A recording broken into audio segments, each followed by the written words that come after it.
Friends, आज हम बात करेंगे सुजलन एनर्जी के बारे में। और जैसा कि आप लोग देख पा रहे हो दोस्तों कि लास्ट ट्रेडिंग सेशन में, that means on Friday, Suzlon energy में हमें 1-1.5% का एक तेजी बनते हुए दिखाई दी। तो आज इस वीडियो के माध्यम से हम लोग जानेंगे दोस्तों कि क्यों सुजलन एनर्जी में हमें कोई तेजी बनते हुए नहीं दिखाई दे रही है, कब से सुजलन एनर्जी में हमें एक तेजी बनते हुए दिखाई दे सकती है, और साथ ही साथ इसका टारगेट क्या निकल कर आ रहा है अगले कुछ ट्रेडिंग सेशन से। और जिन लोगों ने सुजलन एनर्जी पे ऑलरेडी इन्वेस्ट करके रखा हुआ है, उनका क्या रणनीति होना चाहिए सुजलन एनर्जी को लेकर, उन्हें अभी होल्ड करके रखना चाहिए या फिर अभी जो भी प्रॉफिट हो रहा है या लॉस हो रहा है जस्ट उसे बुक करके निकल जाना चाहिए। तो ये सारी चीज को मैं डिस्कस करूंगा इस वीडियो के माध्यम से। और साथ ही साथ दोस्तों, रिन्यूएबल एनर्जी से रिलेटेड एक बहुत ही इंपॉर्टेंट न्यूज सामने निकल कर आई है, जिससे डायरेक्टली इनडायरेक्टली सुजलन एनर्जी को भी हमें बेनिफिट मिलता हुआ दिखाई देगी इन फ्यूचर। तो वो क्या न्यूज है उसे भी हम लोग जानेंगे इस वीडियो के माध्यम से। तो वीडियो को स्किप ना कर पूरा देखो ताकि आप चीजों को सही से समझ पाओ और अपनी खुद की इन्वेस्टमेंट डिसीजन ले पाओ।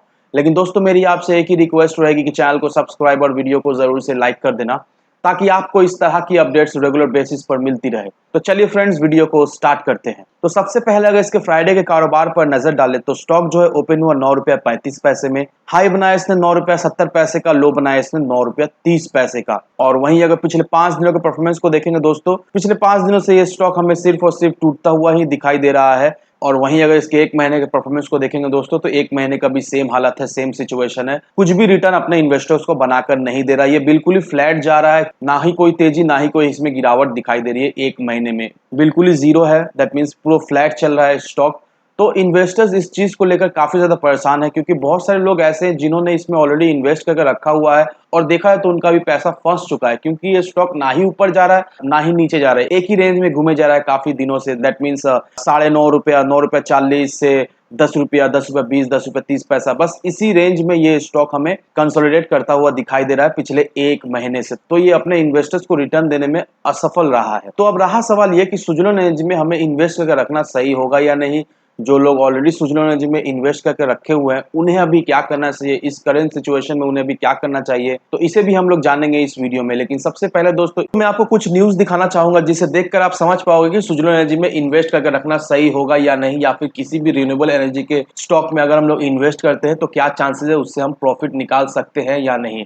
तो अब दोस्तों, इस आर्टिकल को देखो, दीप गुप्ता जो कि एमडी है मैक्वायर एसेट मैनेजमेंट में, उनका यह कहना है कि बहुत सारे कैश आने वाला है ग्रीन एनर्जी इकोनॉमी के लिए इंडिया में। अब इसके साथ साथ कुछ रिस्क भी है। अब रिस्क क्या निकल कर आ रहा है? रिस्क यही है कि अगर कोई कॉन्ट्रैक्ट ब्रीच होता है तो ये एक रिस्क फैक्टर है, लेकिन उसके साथ साथ अगर सारी चीजें सही से चले और सारी चीजें में स्टेबिलिटी रहती है तो इससे क्या होगा, इससे ज्यादा से ज्यादा इन्वेस्टमेंट आएगा इस सेक्टर में। अब यहाँ पर देखो, कविता साहा जो कि एमडी है इंफ्रास्ट्रक्चर में, उनका ये कहना है कि जब वो 2006 में जब ये रिन्यूएबल एनर्जी ग्रीन एनर्जी की बात होती थी, तब 120 मेगावाट सुनकर ही कितना बड़ा एक टारगेट होता था। लेकिन आज के डेट में जिस तरह से रिन्यूएबल एनर्जी में हमें डेवलपमेंट मिल रही है, जिस तरह से इसमें अच्छी अच्छी इनोवेशन हो रही है, और आज के दिन हम लोग बात करते हैं हंड्रेड्स ऑफ गीगावाट्स। तो अगर आपको याद है दोस्तों, 2006 में सुजलन एनर्जी का जो प्राइस हुआ करता था वो करीब करीब हमें 250-300 रुपए के लेवल में, तब उस समय रिन्यूएबल एनर्जी का उतना चर्चा भी नहीं था, और जो पावर जनरेट होती थी रिन्यूएबल एनर्जी से वो बहुत ही कम होती थी। यहाँ पर देख लो दोस्तों, 120 मेगावाट जनरेट करने में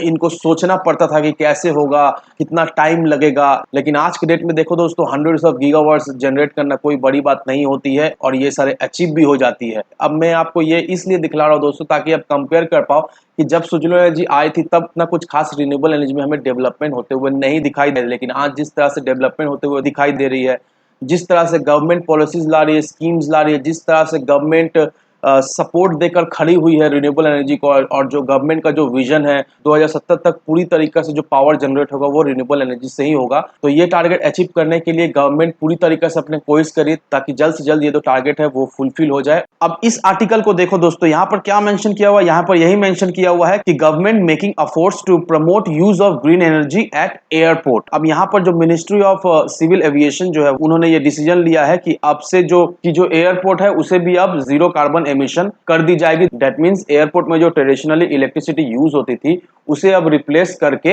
अब रिन्यूएबल एनर्जी का इक्विपमेंट सेटअप होगा, ताकि एयरपोर्ट में जितना भी इलेक्ट्रिसिटी कंज्यूम हो वो क्लीन सोर्स से, वो ग्रीन सोर्स से आए। दैट मींस वो इलेक्ट्रिसिटी जो भी प्रोड्यूस होगी वो रिन्यूएबल एनर्जी से प्रोड्यूस होते हुए हमें दिखाई देगी। ऐसा गवर्नमेंट ने डिसाइड कर लिया है, और आने वाले कुछ सालों में ये चीज हमें इंप्लीमेंट होते हुए दिखाई देगी एयरपोर्ट्स में। और सुजुलोन एनर्जी भी अभी कामकाज भी सही से कर रही है, जिस तरह से इसका Q3 का रिजल्ट में हमें इंप्रूवमेंट होता हुआ दिखाई दे रहा है दोस्तों। अगर ऐसे ही धीरे धीरे करके बेबी स्टेप लेकर अगर सुजुलोन एनर्जी आगे बढ़ते रहे दोस्तों, नो डाउट दोस्तों आने वाले समय में सुजुलोन एनर्जी हमें ट्रिपल डिजिट में भी ट्रेड करता हुआ दिखाई देगा। तो अगर आप सोच रहे हो सुजुलोन एनर्जी में इन्वेस्ट करने का दोस्तों, तो जरूर से अपना इन्वेस्ट बनाए रखें। कोई भी छोटी मोटी गिरावट देखकर डरना है नहीं, स्टॉक अगर कंसोलिडेट करे उसे भी देखकर डरना है नहीं, क्योंकि आपका विजन होना चाहिए लॉन्ग टर्म का। मिनिमम 2025-26 तक अगर इसे आप होल्ड करके रख भी पाते हो दोस्तों, नो डाउट दोस्तों आपको एक बहुत ही अच्छा रिटर्न मिलने का बहुत ज्यादा चांसेस रहता है। तो जरूर से अपना इन्वेस्टमेंट बनाए रखें, लेकिन एक बात का ध्यान रखिएगा दोस्तों कि कोई भी इन्वेस्टमेंट करने से पहले अपनी खुद की डिटेल रिसर्च किए बिना कहीं पर भी इन्वेस्टमेंट ना करें। वीडियो अगर आपको पसंद आए तो लाइक शेयर सब्सक्राइब जरूर करना। तो चलिए फ्रेंड्स, मिलते हैं हम अगले वीडियो में।